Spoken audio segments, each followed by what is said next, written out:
Hi and welcome to the Homeopathy Health Show. I'm Atiq Ahmad Bhatti, a fourth generation homeopath with over 25 years of professional experience and practice in this field of healing. The Homeopathy Health Show is the online voice of homeopathy around the world, promoting and raising awareness of this truly unique system of healing, which is suitable for all ages, young and old. Every week I invite guests from the world of homeopathy to come and share their experiences, their work, offer insights, and essentially talk all things homeopathy. Why not visit www.liketreatslike.co.uk and click on the radio and podcast button to listen to the latest episodes. So let's begin today's show here on UK Health Radio, the world's #1 talk health radio.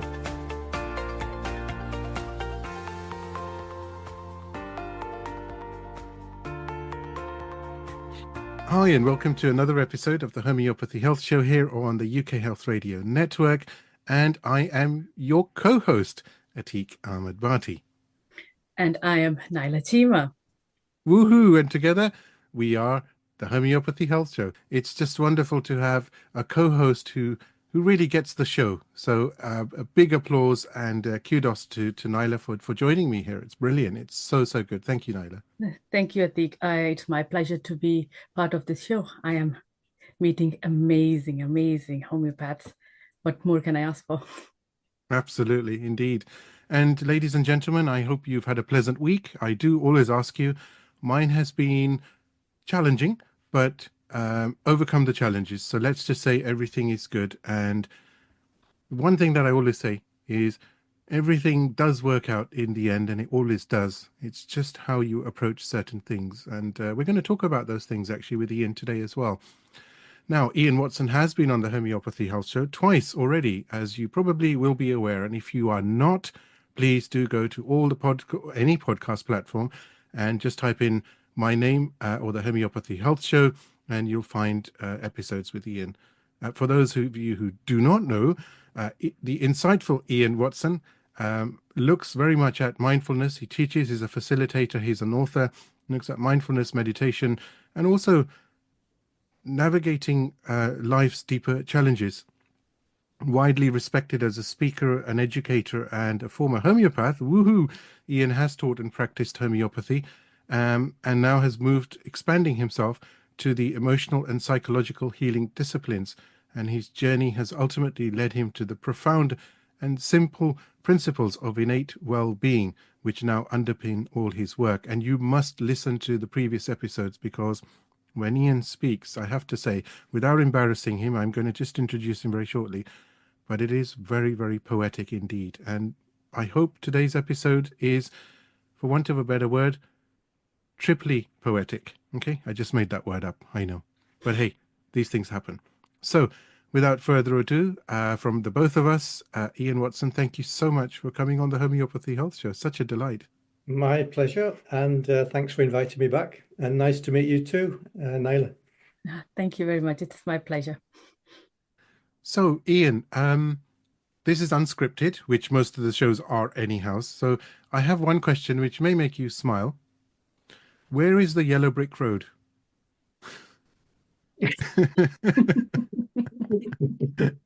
Well, that I got you off guard there for a moment. Yeah, do you want me to answer that literally, or is that No, it's what I mean is everybody wants, that path of well-being, that path of hope, that path of desire, that path of knowing the process. They just want everything to run as it is, be they in their own bubble or be they, mixed up in life's processes. But everybody wants that yellow brick road that leads to the joy on the other side, that bed of roses out of the forest into the grass. But it's not the case. And there's so many complications in life, which is life. Life is life, right? With all its ups and downs, it's beautiful. How does somebody find that yellow brick road is the question. How do they find that balance between tragedy and happiness, turmoil and joy? Where is, that seesaw, the scales of justice, where is that in between? How to balance? Okay. So you're asking a deep question here, but Well, Let's I thought I'd starting with open the with depths. we like deep questions. That's nice. The first thing that occurs to me as you're just expanding it a little bit, Atiq, is that all the great teachers essentially say the same thing. They say, "Look within," or they say, "The kingdom of heaven is within you," or some variation on that theme.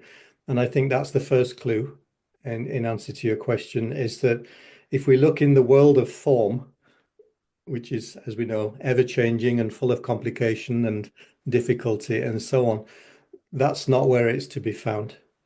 And that's not to say that we have to disengage from the world, because it turns out we're in it. yeah. And we exist in this form, at least for the duration of our lifetime. So it, to me, is one of those paradoxical things of there's a saying, it comes from one of the great saints, I forget who it is, being in the world but not of the world. Hmm. Yeah, And that's very beautifully said, actually. Transient. yeah, but it's pointing to that fact that we as humans, as I consider us to be spiritual beings having a human experience. And what that says to me is that we've got to somehow find the balance between the spiritual dimension of our being, which is eternal and is always okay. It's that dimension where we're already okay. We're already whole and complete. And that's where we find peace of mind. That's where we find access to a deeper wisdom when we don't know what to do, when we get caught up, when we get lost. And then there's always a place inside where we can fall back on and it's like, oh, okay, now I know. Hmm. Now I Hmm. know. We reconnect, and we people will describe it in different ways. They'll have a feeling of, oh, like I came home to myself. I was lost for a while, and there's a feeling of coming back to yourself, or just being grounded in your own beingness. So we have that dimension, and then we've got the realm which is temporary, which is whatever the mind is creating in the moment, and also whatever the world is throwing at us in the moment. All of that is subject to change. So there's, in a sense, there's no peace of mind to be found there, because it's a roller coaster, right? Hmm. Sometimes we're up, sometimes we're down. Oof. So to me, it's the juxtaposition of those things, and it's being able to know the difference between the transient, the temporary, the ever-changing, and the constant. Where's the constant in our life that that's the place where we can find solid ground. And people will describe that in different ways. Hmm. Words will only take you so far, because what we're really pointing to is a dimension that exists beyond concepts, beyond words. It's that non-physical realm. That's what I mean by the spiritual dimension of life. It's the non-physical aspect, and yet it's you could say it's the invisible source of everything that is visible. Hmm. It's very beautifully, eloquently put. It's so interesting because there's so many thoughts going on through my head, and it's like, the age-old question, what's the meaning of life? What's the purpose of life? What is life? Who am I? Who are we? Why are we so interconnected? All the galaxies, everything, the cosmos, everything's been put together for creation, right? For us to be here as we are, as beings. And yet, you find yourself sometimes, don't you, that you're in almost like a movie scene, right? It's just a movie, it's just a reel going around, and you're part of it. And sometimes you can jump into it, sometimes you jump back out and you reflect and you ponder and you think about, you watch the movie go past. It's very it's an unusual situation, right? It's surreal, for want of a better word, isn't it? I think it is when you catch a glimpse from that, let's say that more expanded view, there is a kind of it can appear to be surreal, it can appear to be dreamlike in some sense, and that often features as well in the wisdom teachings. I think it was Schopenhauer, the philosopher, who put it this way. He said that all of life is a divine dream. Hmm. So each of us and everything else is, let's say, is a character in the divine dream. Hmm. But the kind of interesting bit for us humans is that we too, even though we are part of that dream, we are dreaming within the dream. Yeah, that's the Matrix in itself, isn't it? So we're also having our own individual, unique experience moment to moment, which is being created within our own through our own mind power. Mm. And that's the real fun part, if you like. Each of us gets to literally live in our own individual, unique life experience, which has never been experienced by anyone before. It never will be repeated by anyone else. And there's something beautiful and amazing and wonderful about that, provided we get in the right relationship to it. We are already okay. And Hmm. if all of us can just embrace this, so many things can change in life. Just thinking about, I'm thinking about kids in school. If they just start embracing, we are okay the way we are, and just be here, just experience what we are experiencing, and move on with that. Right. Yeah, it takes a lot off people's mind when they reconnect to that truth, when they actually wake up to the fact that, oh, I'm always okay. I always have been okay. There's a place of okayness within me at all times, under all circumstance. Yeah, and it's irrespective of what my current life situation looks like, regardless of what my current feeling state is, because that's just a surface fluctuation, you know. Mm. Underneath at the deeper level, I think of it like the ocean. On the ocean, it can be calm on the surface, or it can be very choppy, very stormy. You only have to go down a few meters. It's always the same. It's the same. Yeah, Yeah, And that's awesome. actually really beautifully said. Yeah, you're we're It's a like absolutely that beautiful right. too. analogy, actually. We never Yeah. know what is under the surface. But we lose sight. I mean, we kind of do know, but we Mm. lose sight of it because we get caught in the busyness. We get caught in the stories of our own mind, and we get caught in the demands of the external world too. And then we just forget temporarily. So to me, it's like a constant ebb and flow. It's a forgetting and a remembrance. It's how you said, we are dreaming within the dream. Yeah, So we are living in a dream world, and then we drift off and dream something else. And that is Yeah. then our reality at that very time. exactly. And that's And the only reality we can know at any mm, given moment.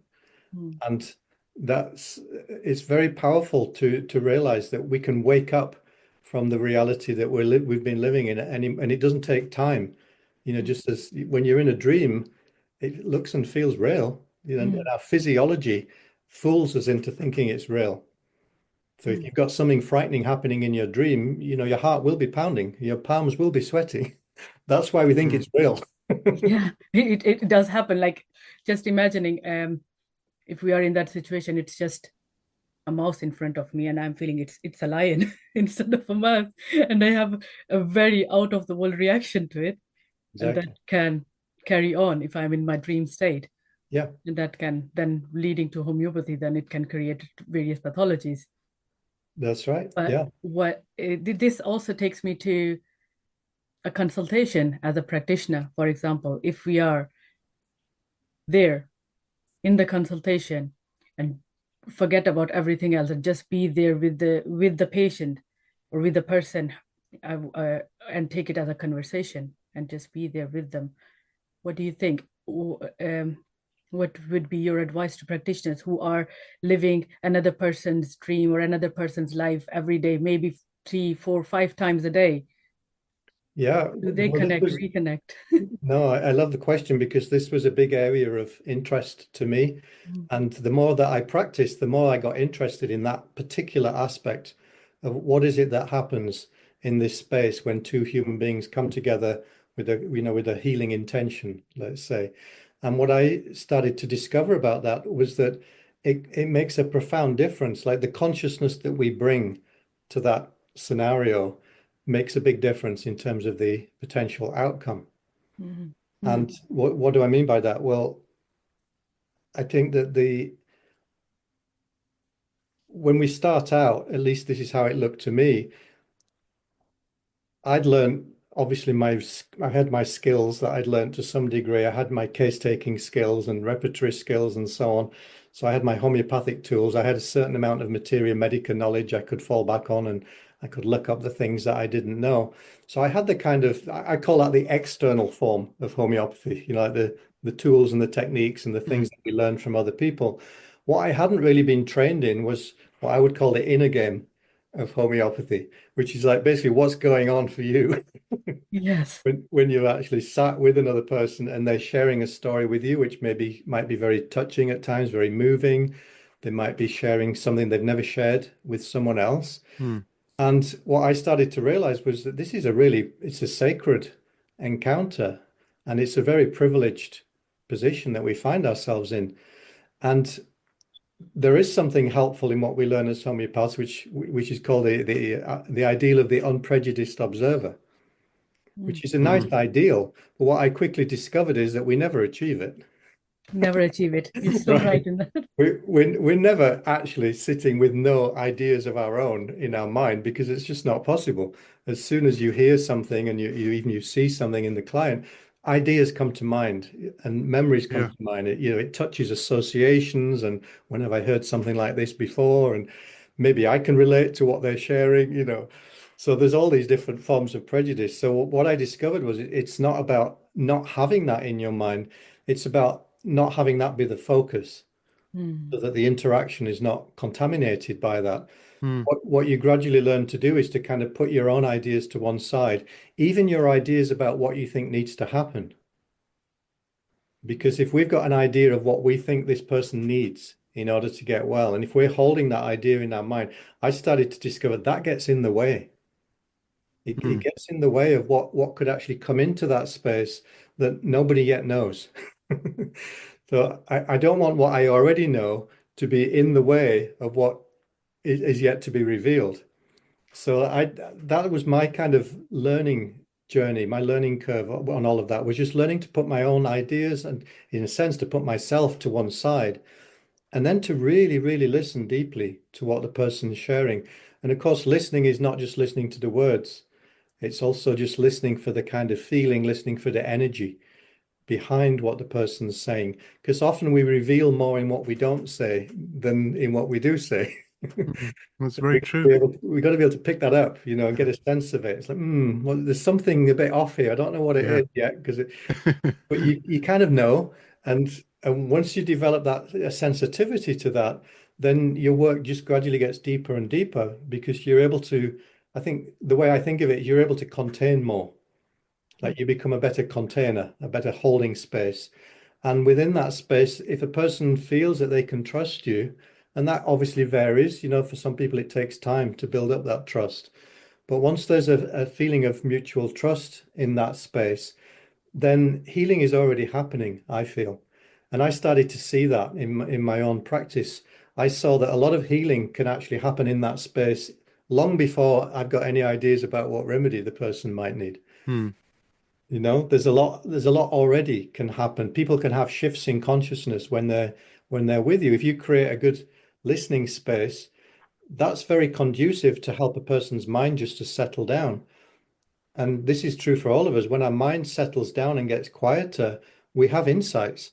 Things occur to us that have never occurred to us before. So you'll see clients they'll start joining the dots. They go, oh yeah, I never thought of that before. It's Yeah. really interesting that you should ask me that question. And it's literally, you can see light bulbs going on. That's healing. And I Hmm. think I underestimated the power of that because I thought everything was to do with finding the remedy. I was putting too much weight on what the remedies can do. Just let them say what they want to say and go with them. And then at the right moment, you will know what you are going to ask or where the conversation is going to go. Flow. Let's go with the flow. And that's so profound what you're saying, that what needs to be revealed will be revealed. We just have to be there to get those messages or those vibrations, I call them. There are moments in my case taking that I just get a goosebump feeling, I call it. That's And it.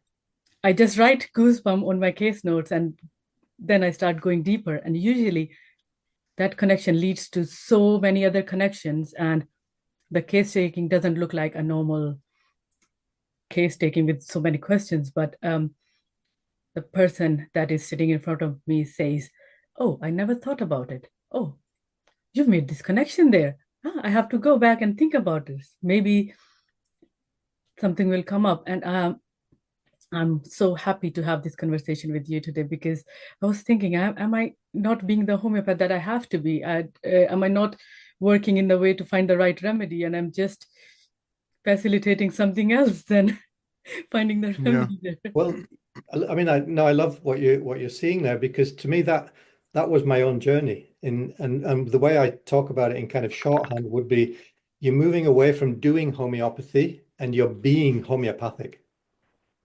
All right. Yeah. It's more Very Yeah. that true.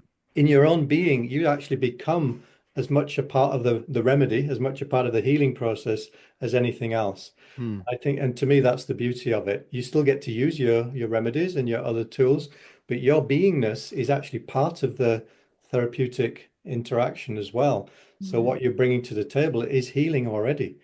It's beautiful. I found many a time now. I've been practicing, as you know, for some time, less than you, but getting there.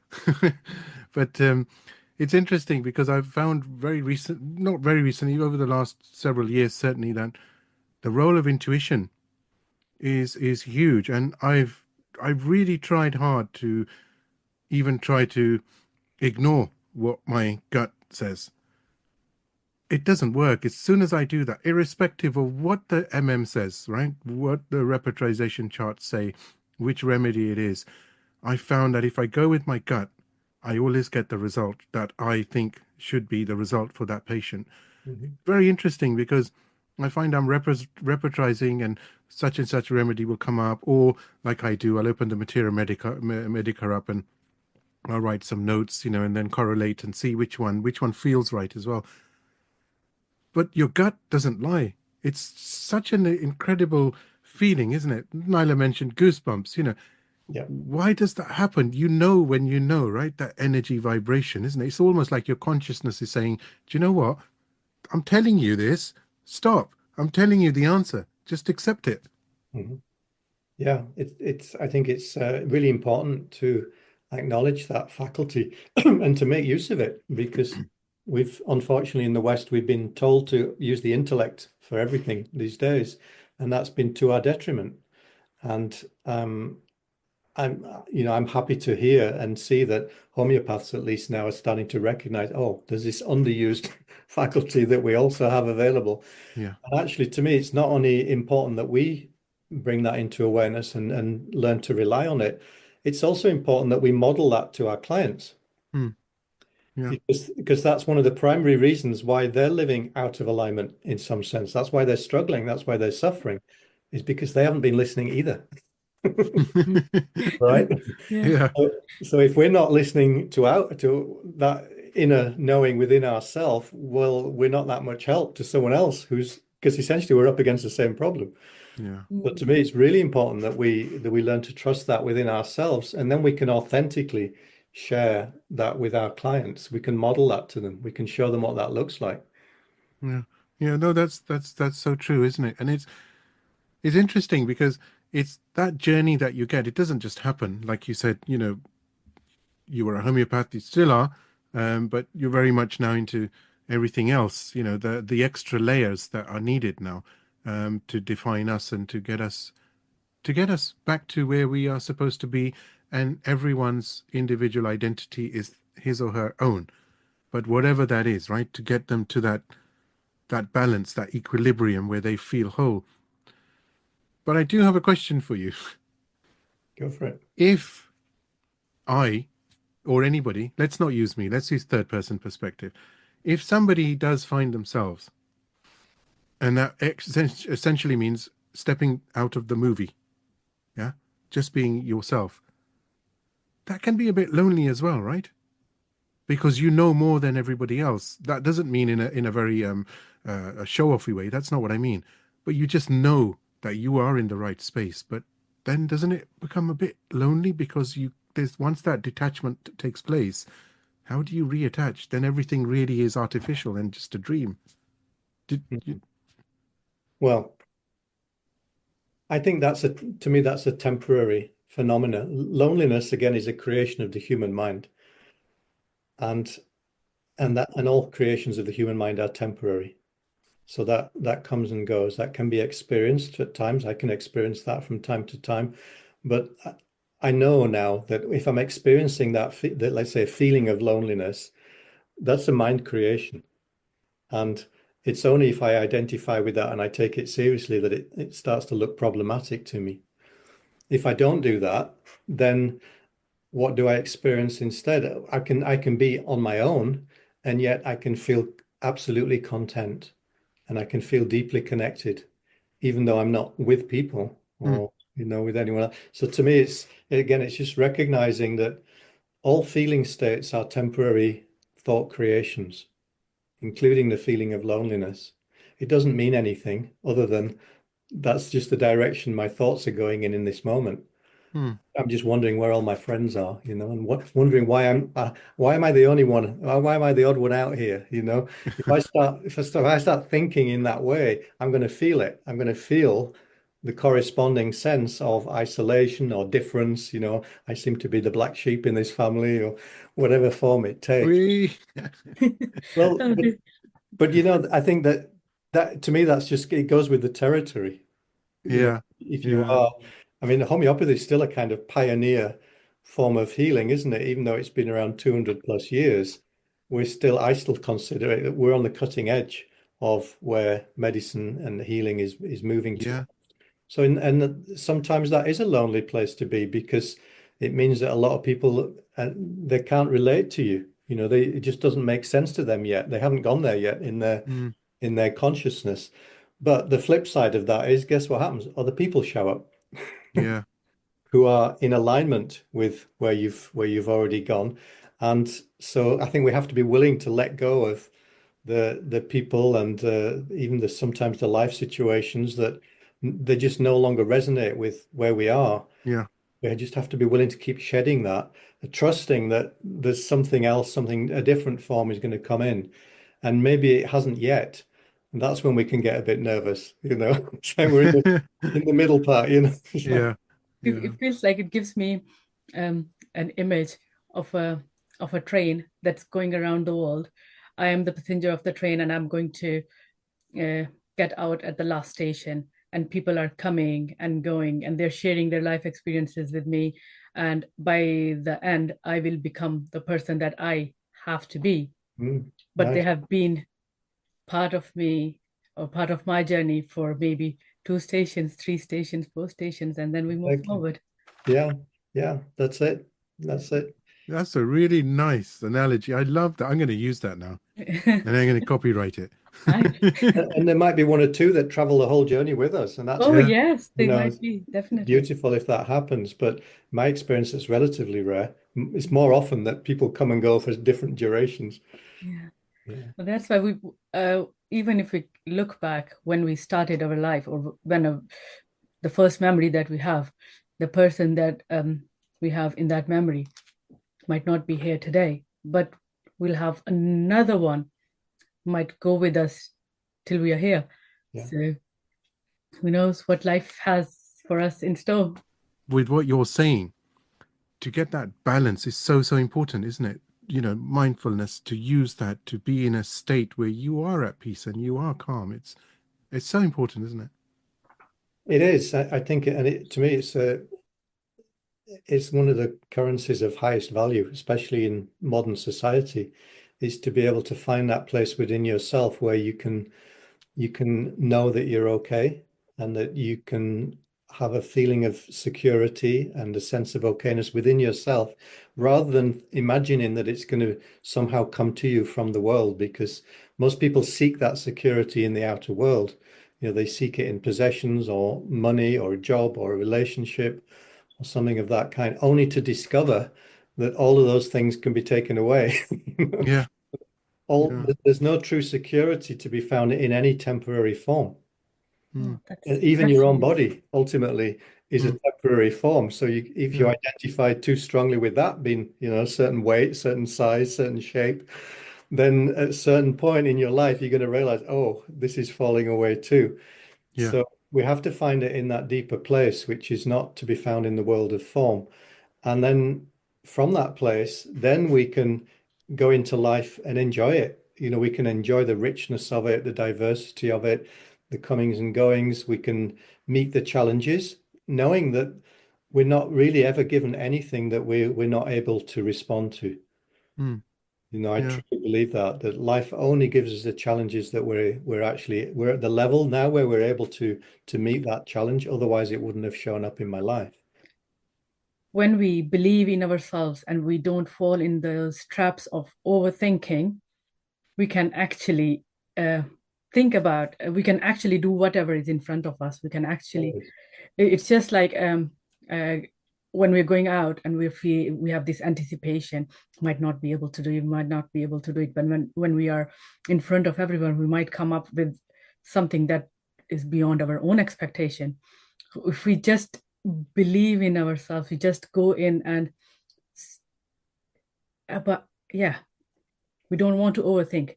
But if you can help us, if we are falling in that trap, how can we come out of it? I know there are many people who are actually there at that point and they want to come out of it. Or we have recognized that we are in a trap. How do we get out of it then? Before you answer that, you asked that question. You were overthinking as you were asking that question. I saw that moment. You caught it, There are Ian, didn't so you? many You things thought, going on. right? I'm fascinated by Brilliant. this. I'm so thankful to be part of this show. Seriously, I'm fascinated, and I think this has opened up so many things for myself. I have to say, and this is a podcast, okay, so we can say these things, right? But without embarrassing Ian, I tell you, I speak to so many people, ladies and gentlemen, as you know, both now Nyla's involved as well. But what Ian has and the way that he explains it is just so deep and so profound. So, hey, I'm going to remind you, listen to the first 2 episodes with Ian, and we're going to have many, many more. Back to you, Ian. That seemed like an intermission break, didn't it, from a film? I know. Well, I think it's easy to overcomplicate this because actually it's very, very, very, very simple. And what we forget is that we all know that the body is self-regulating, right? If I overexert myself, I do some really hard physical workout, my physiology is going to reflect that, right? I'm going to get signs that show me I've overdone it. I'm going to get like really hot. I'm sweating. My heart's pounding. My breathing's very short. Now, if you say to me, Ian, let's supposing that's you, Naila, that's just done that, and you say to me, Ian, I can't breathe. My heart's pounding. What do I do to get out of this? What am I going to tell you? You don't need to do anything. Just stop the exercise. The moment you stop adding to, you like whatever it was that you were doing, guess what? Your own body-mind system knows how to bring you back to what we call homeostasis. Mm. The intelligence of life that keeps your body alive in the first place, it knows what to do. You don't need to know that. It's not like you need some action steps to slow your breathing down and slow your heart rate down. Now, so we know that about the body. We take that for granted. What we don't know is the mind works the same way. Oh, brilliant. It's exactly the same. So if I get busy in my mind and I start anticipating something in the future, which is not actually happening except in my own head, right? But because we feel whatever we think, if I start anticipating something and worrying about how the outcome's going to be, I'm going to mess up, people are going to laugh at me, is it going to go down well? Then I start feeling that anxiety that's the result of all my thoughts. Yeah. So I'm getting too busy in my mind. I'm overthinking it. I'm starting to feel stressed. Now you say, Ian, what do I do? How do I get rid of this stressful feeling? Well, it's the same answer. It is. This Absolutely. reminds me, actually, sorry to cut you, but this reminds me of an incident that happened 2, 3 months ago. My husband was in that phase where he was overthinking, and he came to the kitchen and he was like this. I actually like this with eyebrows up. I have to tell you something, and I was like, step back, breathe, and then we talk. Right. And he was like, no, step back and breathe, otherwise I can't listen. That's it. Yeah, that's it. Just let your mind settle. Yeah. Let your mind settle. And what we don't realize is it settles by itself when we Yeah. stop adding fuel to the fire. Hmm. Yeah. Yeah, that's really, so it's not really a doing. And this is why it's difficult for the mind to get around it, because the mind's used to thinking like, what do I do? Give me a technique, give me a tool, give me a process. There's nothing to do. It's just recognizing what you've already been doing.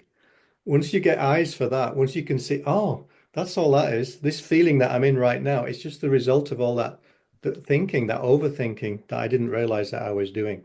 once you've seen that, the game's up, you know? It's like, oh, okay. I just need to give myself a little break. Yeah. It's And it stepping takes back, no isn't it? time. It takes no time for the mind to recalibrate because it's designed to do that naturally. Yeah. I think It's take recognition is yeah. the key in all this. If we recognize what is happening to us, then we slow down. Yeah. That leads us to a really different way of processing everything. For example, what you have so rightly said, what we do is if there is a problem, we'll try to find a solution for the problem, and that can create another problem. Mhm. And instead of that, just sit back, embrace what is happening, recognize what is happening. Okay, for example, if someone has sleep troubles, just recognize, okay, I cannot sleep. It's all right. I embrace it. I have something that is, instead of fighting the sleep or trying this and this and this, just embrace it. Stay there. Stay with the feeling. What is happening? How does my body respond to it? How can I help myself? Just breathe. Yeah. Just be in yourself, and then maybe that will resolve. Mm. Once you gain a bit of understanding, understanding in itself helps you to recalibrate and to operate differently. Once you understand how something works, you're less confused by it and you're less stressed by it. It's like someone gives you a computer and they don't tell you how to work it. You're going to be like, you know, every now and again you'll get lucky, you'll do something right, but half the time you'll be doing the opposite, right? You'll be doing unhelpful things. Well, that's us. That's humans with their own mind. Sometimes we're using it in a way that's helpful, but we can also use it. We've got free will. We can think anything. So sometimes we're using it against ourselves without realizing it. Mm. It's not Mm. deliberate. It's just an innocent misunderstanding. So when that becomes visible to someone who's never seen that before, they realize, oh, that's all that is. That anxiety I'm feeling, it's nothing to do with this thing that I thought it was to do with. It's 100% to do with my own thoughts about it. Like, oh, okay, that's good to know. What would Yeah. happen if I just leave those thoughts alone? Well, guess what? They leave you alone. Oh. It's interesting. Recently I would I had this scenario, for want of a better word, where I was feeling certain things, and somebody gave me some good advice, profound advice, probably the same advice you would give, and I took it and I used it. And you know what? As soon as I stepped back from that scenario, it was like, do you know what? It's all right. I just don't know why I was stressing and winding myself up and thinking long hours. And you get into this turmoil, don't you? This cyclic condition, right? Yeah. And I thought it doesn't matter anymore. And it left me feeling very calm. Yeah, there are remnants sometimes that pop up, of course. That's life, being human, blah, blah, blah. But it's such a nice feeling, right? Just to say, I don't want to use this word, but I'm going to use it. It is what it is, type of thing. Just deal with it and move on. Yeah. And that's the same. That's the equivalent of like waking up from a dream. That's the difference between, let's say, if you've got a dream robber chasing you, if you're in the dream and you're trying to solve it, well, what are you going to do? You're going to call the dream police to deal with the dream robber. That will Brilliant. look, that will look like a reasonable solution, right? As long as you're I still in love the dream, that. or you've got to maybe defend yourself physically or something like this. Yeah. But as soon as you wake up, that's going to look like a nonsense idea, right? Why would I call the dream police? They don't even exist. Right? this, this reminds me, there was once I was in a dream and I didn't like the dream, and I was like, okay, I don't like the dream. Wake up, wake up. And I actually woke up. Yeah, because I was like, right? I don't like the dream. I don't want to dream it. Wake up. As soon as we're able to step out of it and get that perspective on it, it no longer matters. It no longer makes Mm. it's not a big deal anymore. It's like what we thought was real is immediately seen to be unreal. And then you don't need to do anything to fix it then. That's the key, right? Yeah. This reminds me. If you haven't seen the unreality of it, it looks like there's something to fix. Yeah. Yeah. This reminds me of what I tell my kids. I said, no one can bully you unless you let them bully you. If you are not getting affected by whatever they are saying, they will stop it. If you show Right. any reaction, if you show that the words they are sending towards you, they matter, that is what they want from you. And then they'll have the reaction from you, from other people. But at that Mhm. very moment, if they say something, you listen, you move on, you carry on. Because I am going to let only those words affect me that matter to me. Nice. And Yeah, Yeah. nothing else matters then at that very moment, and you carry on with your life. Yeah. Yeah. It's So that's interesting, isn't it, Ian? Because using the discernment. silence. Yeah. Sorry, come, please.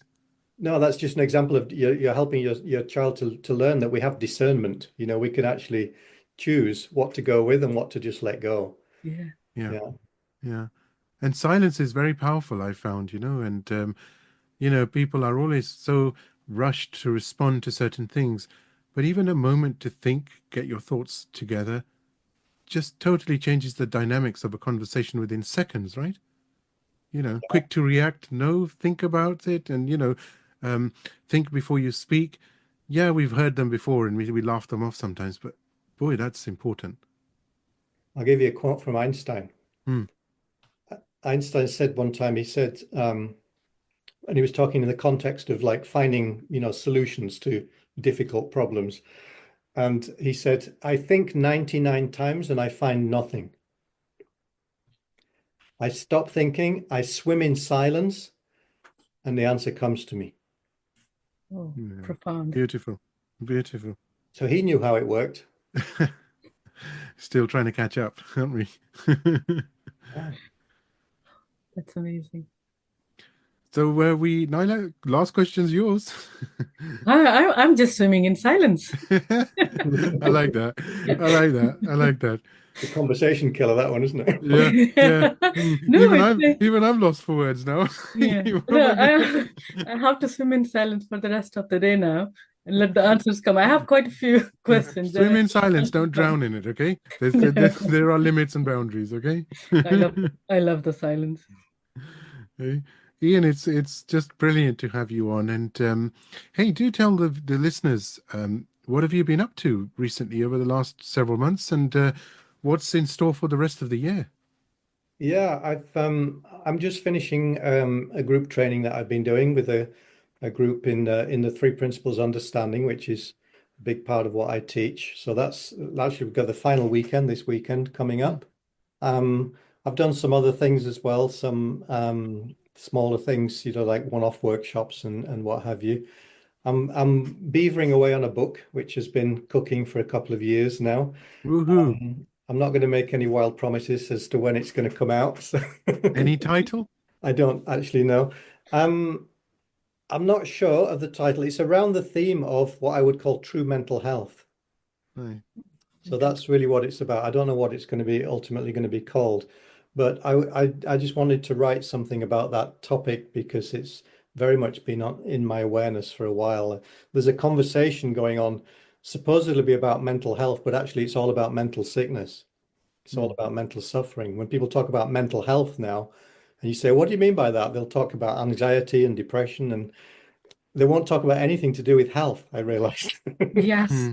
Oh, I agree with that. So I Totally. decided to kind of create a counterbalance to that as best I can. So that's part of my what occupies my spare time at the moment is just really trying to find a way to speak to that and to get that down in a way that's makes it accessible to people. Because I think until we have that conversation, what true mental health really is, then we're not going to be in a good position to help people to really discover that for themselves. As long as we keep focused on what we think is wrong with people, Hmm. they keep experiencing more of that, which is Yeah. not helpful. Yeah, it is like compartmentalizing it. This is wrong with you. This is wrong with you. This is wrong with you. You need help with this, instead of this is right with you. This That's is it. right within you. Yeah, what Yeah. would Just happen need if we to started stop there? thinking. Yeah, if we just that shift is so powerful. If and I notice that in the conversations that I have with people, is just that shift in emphasis. If I just reflect back to them what actually they've already got going for them, that's working beautifully, and it always Yeah. has been. And once they get a glimpse of that, oh yeah, yeah, I'm actually okay. Yeah. Yeah, Hmm. I'm actually okay. Yeah, just need that reflection. There's sometimes Who where knew? in that moment, in that situation, I mean, we are thinking like there's so much to do, and we just forget what we have already done. Yeah. It's reflection. It's reflecting back. I do wanted to ask if we have time. Yeah, go for You it. mentioned three principles of understanding, if you can. Mm. Yeah. Yeah, Yeah. one of them. I mean, it was a term that was coined by a chap called Sydney Banks. He passed away in 2009, but he left a body of work which I was fortunate to come across in 2011, so just a couple of years after he died. And so I've been a student of his work ever since. And it's a very, very succinct but very simple way of describing the human experience. And it just made sense of so much. It simplified everything and it made sense of everything for me. And what he's really describing is how we create our experience from the inside out, in a way that anyone can understand. So that's what I teach. That's the foundation of most of my work. I help people to gain some self-understanding. And once they realize it for themselves, they're good to go. They're not dependent on tools or techniques or me or it's a self-understanding really. But it's shining a light on something that we all have available to us already. It's not anything new that we have to learn. It's just uncovering something that was invisible. Oh, that's profound. I think that is a true service to the human need nowadays, the human society, because we do need to uncover what is underneath us. And instead of living in a box, we need to expand ourselves and our visions and see who we truly are. We are all different. We are all magnificent. Yeah. And it dovetails beautifully with homeopathy, because in homeopathy, we have the notion of the vital force, the Hahnemann's idea that there is this life force energy that's what does the healing. It's not really the remedies. The remedies are just a catalyst for the vital force. And Sydney Banks, through his own insight, he wasn't a homeopath, but he, through his own realization, he used this term mind, universal mind, and he describes it as the energy and intelligence of all things. And it's the same thing, they're just using different terms to describe the same thing, that there is this deeper intelligence that we're all connected to, that we can draw on. We don't have to be relying on our own little pea brain to come up with the answers. If we know that there's this divine intelligence that's keeping the planets in their orbits, why don't we make use of that? Yeah. Hey, And swim in the silence. You know what I'm going to call this episode? You've heard that from Star Trek, right? It's life, Jim, but not as we know it. You're going to say it's life, Ian, but not as we know it. That's the episode name, okay? Part 1. It was wonderful to meet you, and I have so many things now to uncover. We will carry this conversation on, and I do know that you're in Regent's Park a lot, aren't you? Teaching there as well. So I'm going there this weekend, to Regent's Uni. Yeah. So maybe later in the summer we'll come down and meet and greet and do a recording even. Who knows? You'd be very welcome. Brilliant. Thank you. Ian Watson, from myself and Naila, it's been an absolute honor. So we will talk very soon indeed. And thank you so much for imparting your wisdom. And I wish you the best until we speak again. You too. Thanks for inviting me. And do tell your friend the kingfisher is very beautiful. I will. Thank you. Thank you both. Thank you. I do hope you've enjoyed this week's episode of the Homeopathy Health Show. Please do support the show by clicking follow on my socials. Remember, the more exposure the podcast receives, the better for homeopathy around the world.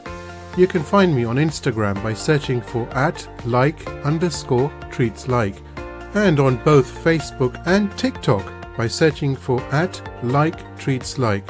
So let's promote the voice of homeopathy on radio and podcast around the world together. Don't forget to visit me online at www.liketreatslike.co.uk and click on the radio and podcast tab. Here you'll be able to see all the guests that have joined me on the show so far. And of course, you can stream on demand the latest episode to your mobile, tablet or PC. Until next time, stay safe and take care.